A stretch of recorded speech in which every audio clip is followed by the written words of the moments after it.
Europe 1 Soir. Il est 18h38 et c'est l'heure de l'invité d'Europe 1 Soir avec vous, Nicolas Poincaré. Oui, Olivia, et l'invité d'Europe 1 Soir, c'est le secrétaire général de la CGT. Bonsoir Bernard Thibault. Bonsoir. L'UNEDIC a donc publié aujourd'hui ses prévisions pour le chômage cette année. Elles sont revues à la hausse. 185 000 chômeurs en plus d'ici la fin de l'année, ce qui nous amènerait à 3,3 millions. C'est une confirmation, l'année 2013 sera noire? Oui, dans la mesure où il n'y a pas, selon nous, de changement d'attitude dans la gestion des entreprises et il n'y a pas, malheureusement, jusqu'à aujourd'hui aussi d'initiatives politiques pour contraindre les entreprises à avoir une autre approche, ça n'est pas pour nous une surprise. Et je l'ai déjà dit, si on laisse les choses en l'état, il n'y a aucune raison pour que la courbe du chômage mécaniquement s'inverse dès cette année, comme le président de la République l'a dit. Et j'irai même au-delà. Je pense que l'accord qui a été conclu vendredi soir est de nature à amplifier la précarité, à faciliter les suppressions d'emplois, donc à contribuer à une élévation du niveau du chômage. Ouais, alors les défenseurs de l'accord disent exactement le contraire. Ils disent qu'au contraire, ça pourrait ralentir l'augmentation du chômage. En tout cas, on sait, Bernard Thibault, que la CGT n'a pas signé vendredi. On ne vous a pas entendu. Pourquoi? Expliquez-nous. Il y a trop de flexibilité, pas assez de sécurité dans cet accord? Je vous confirme, puisque nous avons eu une réunion du bureau confédéral de la CGT aujourd'hui, en présence de la délégation qui a négocié en notre nom à la table qui était réunie la semaine dernière, je vous confirme que la CGT non seulement ne signera pas cet accord, mais va tout faire pour convaincre les législateurs, pour convaincre le gouvernement que ce texte non seulement n'est pas conforme à la feuille de route, mais va surtout précariser davantage les salariés. Nous allons jouer notre rôle d'informateur puisque j'ai beaucoup entendu, et les auditeurs, voire les téléspectateurs parfois, ont beaucoup entendu soit ceux qui se satisfaisaient d'un accord, soit ceux qui dénonçaient un accord sans rarement avoir entendu parler du contenu. Donc il est temps que chacun prenne connaissance du contenu. Nous allons diffuser un matériel grand public, un journal à 2 millions d'exemplaires dans le pays dans les prochains jours. Nous allons livrer les éléments de connaissance de ce qui est prévu dans ce texte. Et on ne nous convaincra pas qu'en accélérant les licenciements, en les rendant plus faciles pour les employeurs, en modifiant les règles de licenciement, en restreignant les moyens de recours qu'ont les salariés pour faire respecter leur contrat de travail, les moyens de recours devant les tribunaux, on ne nous convaincra pas que tout ça va créer de l'emploi. Ça va créer de la précarité et ça va accélérer les procédures de licenciement. Et je remarque qu'aujourd'hui même, un certain nombre de juristes spécialistes dans le droit social s'alarment des conséquences prévisibles de ce texte s'il devait être transposé dans la loi. Est-ce que vous contestez, c'est ce qu'on appelle le dispositif de maintien dans l'emploi, c'est-à-dire la possibilité pour les entreprises, en cas de graves difficultés, de baisser les salaires ou d'augmenter le temps de travail pendant une période de 2 ans? Il y a toute une série, et en quelques secondes, nous n'aurons pas le temps d'aborder tous ces sujets. C'est pour ça que j'invite les auditeurs à prendre le temps de prendre connaissance de ce document et des commentaires syndicaux qui y sont liés pour que chacun se fasse une opinion. Moi, je ne demande pas à ce qu'on nous croie sur parole. Je demande simplement à ce que chacun prenne du temps pour examiner le texte. Il y a des procédures aujourd'hui, par exemple pour les licenciements, qui prévoient que les employeurs doivent tenir compte des charges de famille, de la situation des uns et des autres, avant de décider de la liste des licenciés. Le patronat a obtenu de pouvoir licencier sur la base des compétences.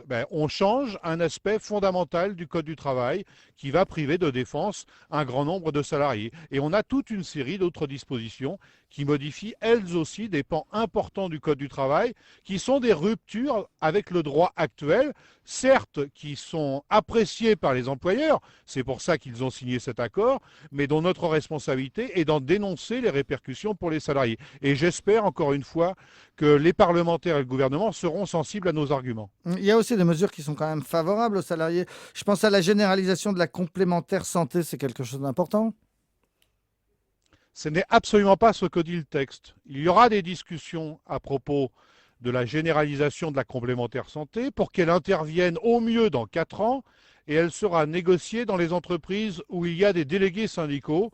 Il n'y en a pas dans les entreprises de moins de 50 salariés, c'est dire que ce pourquoi cette disposition est annoncée ne sera pas effective. Donc il y a loin entre ce qui est annoncé à propos de l'accord et les paragraphes précis qui sont contenus à l'intérieur. La taxation des Il en va CDD. de même, si vous me permettez, Ouais.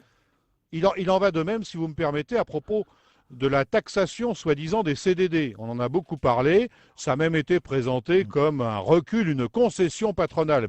Les auditeurs doivent savoir qu'au titre de la taxation, les entreprises vont gagner de l'argent puisque ce texte prévoit certes une taxation très partielle d'un certain nombre de pratiques ayant recours au contrat à durée déterminée, mais en échange, le texte préconise une exonération des cotisations patronales pour tout recrutement de jeunes de moins de 26 ans, dans le cadre notamment du plan demandé par le gouvernement sur le contrat de génération. D'un côté, les entreprises vont payer 110 millions d'euros, de l'autre, elles vont empocher 150 millions d'euros. Voilà un exemple qui confirme que c'est bien le patronat qui est gagnant à l'issue de cette négociation et les raisons pour lesquelles nous n'approuverons pas ce texte. Alors Bernard Thibault, vous venez de nous confirmer donc que la CGT a décidé cet après-midi de ne pas le signer. Vous nous dites on va rester mobilisé, on va informer. Ça veut dire quoi? Vous allez vous battre concrètement contre cet accord? Ah oui, parce qu'il y a des dispositions qui sont particulièrement dangereuses. Qu'il faille faire évoluer le droit, nous y sommes tout à fait favorables, mais comme le président de la République l'avait dit, c'était pour faire reculer la précarité au travail. Et nous ferons la démonstration que tout un tas de dispositions ne vont pas la faire reculer, elles vont l'amplifier. Alors quand j'entends des responsables, y compris gouvernementaux, voire le Premier ministre, voire même le président de la République, nous dire notre rôle, c'est de transposer dans la loi les accords conclus entre patronat et syndicats, et en l'occurrence, tout le monde le sait, c'est le MEDEF qui est le chef de file de la délégation patronale, ça revient à dire que le législateur s'en remet uniquement à mettre dans la loi les textes qu'acceptera le MEDEF. Le MEDEF et la CFDT. Le pour... MEDEF et la CFDT. La CFDT va signer sans doute. La CFDT côté syndical. J'aimerais aussi vous faire remarquer que les organisations qui ont d'ores et déjà annoncé qu'elles ne signeraient pas le texte ont une influence plus importante auprès des salariés que les syndicats qui ont annoncé leur signature. Ils sont certes plus nombreux en nombre, il y a 3 syndicats qui vont sans doute confirmer leur signature, mais les 2 confédérations à la table des négociations qui ont annoncé qu'elles ne signeraient pas le texte ont une influence aux élections qui est supérieure aux signataires. Et donc quand on respecte la démocratie sociale, c'est aussi respecter la représentativité des différents acteurs. Ouais, mais pour parler clair, si la CFDT n'avait pas signé, il n'y aurait pas d'accord, il n'y aurait pas de loi. Là, il va y en avoir une. Ah ben ça ne veut pas dire que parce que la CFDT ou parce que le MEDEF signe un accord, le législateur doit renoncer à son rôle de défense de l'intérêt général. Et c'est la raison pour laquelle nous allons aussi nous être influents auprès des parlementaires qui, pour une majorité d'entre eux, puisqu'il y a une majorité différente depuis les élections de mai dernier, une majorité d'entre eux, je rappellerai, a été élue par une majorité de salariés qui attend tout sauf une déréglementation du droit du travail. Bernard Thibault, vous vous y connaissez en manif, en grande manif. Qu'est-ce que vous dites de la mobilisation d'hier contre le mariage gay? 340 000 personnes d'après la police, c'est un chiffre que vous n'avez jamais atteint, vous? Ah ben écoutez, moi je vous fais une suggestion, c'est que pour la prochaine manif organisée par la CGT, nous ayons une promotion de la part des médias au moins équivalente à la promotion qu'ont pu bénéficier les organisateurs de la manifestation d'hier. Et à ce moment-là, je me dis que nous serons en capacité sans doute de battre tous les records. Oui, peut-être il faudra demander l'aide de Frigide Barjot aussi. Un dernier mot, Bernard Thibault. Florence Parisot, théoriquement, ne peut pas être réélue à la tête du MEDEF au printemps prochain après 2 mandats, mais apparemment, elle est en train de changer les statuts pour pouvoir postuler à un 3e mandat. Vous en dites quoi?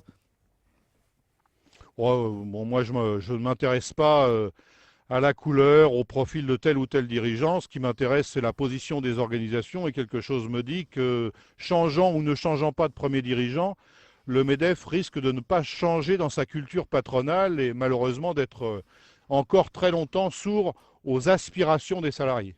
Merci beaucoup Bernard Thibault, secrétaire général de la CGT, invité d'Europe 1 Soir. Dans un instant, David Abiker puis Nicolas Canteloup.